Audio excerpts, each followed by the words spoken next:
Hi friends, అందరూ నమస్కారం. బంగాళాఖాతంలో ఏర్పడిన అల్పపీడనం వల్ల తెలుగు రాష్ట్రాలు అతలాకుతలం అవుతున్నాయి. ఎక్కడ చూసినా చెట్లు, ఇండ్లు కూలిపోయి నిలువ నీడ లేకుండా చేసింది ఈ తుఫాన్.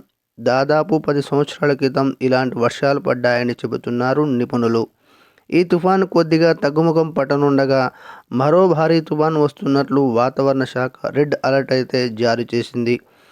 వచ్చే తుఫాన్ ఎలాంటి ప్రభావం చూపుతుందో, ఎంత మేర నష్టం జరగనుందో ఈ వీడియోలో అయితే పూర్తిగా తెలుసుకుందాం.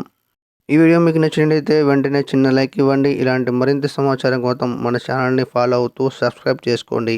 ఇక లేట్ చేయకుండా వీడియోలోకి వెళ్దాం. బంగాళాఖాతంలో త్వరలోనే మరో అల్పపీడనం ఏర్పడే అవకాశాలు ఉన్నాయని వాతావరణ శాఖ వెల్లడించింది. కోస్తా ఆంధ్ర తీరాన్ని ఆనుకుని ఏర్పడనున్న ఈ అల్పపీడనంతో మళ్ళీ కోస్తా ఆంధ్రాలో భారీ వర్షాలు కురుస్తాయని తెలిపింది. రాజస్థాన్లోని జైసల్మేర్ నుంచి తెలంగాణ మీదుగా మచిలీపట్నం వరకు ఈ ఋతుపవన ద్రోణి అనేది ఆవరించి ఉందని వాతావరణ శాఖ హెచ్చరించింది.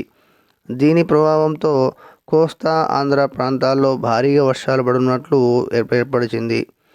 గంటకు 40 నుంచి 45 కిలోమీటర్ల వేగంతో ఈ ఉపరితల గాలులు వీస్తాయని వెల్లడించింది. తెలంగాణలోనూ భారీగా వర్షాలు కురుస్తాయని వాతావరణ శాఖ హెచ్చరించింది.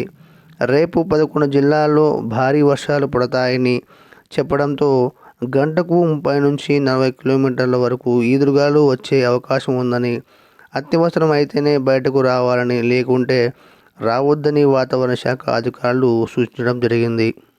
ఇలాంటి వాతావరణానికి సంబంధించి ఇలాంటి చిన్న అప్డేట్ వచ్చిన వెంటనే మీకు తెలియజేస్తానండి. ఈ వీడియో కానీ మీకు నచ్చినట్టయితే వెంటనే చిన్న లైక్ ఇవ్వండి. మన ఛానల్ని వెంటనే సబ్స్క్రైబ్ చేసుకోండి. థ్యాంక్ యూ ఫర్ వాచింగ్ అండి. నెక్స్ట్ వీడియోలో మళ్ళీ కలుద్దాం. అంతవరకు నమస్కారం.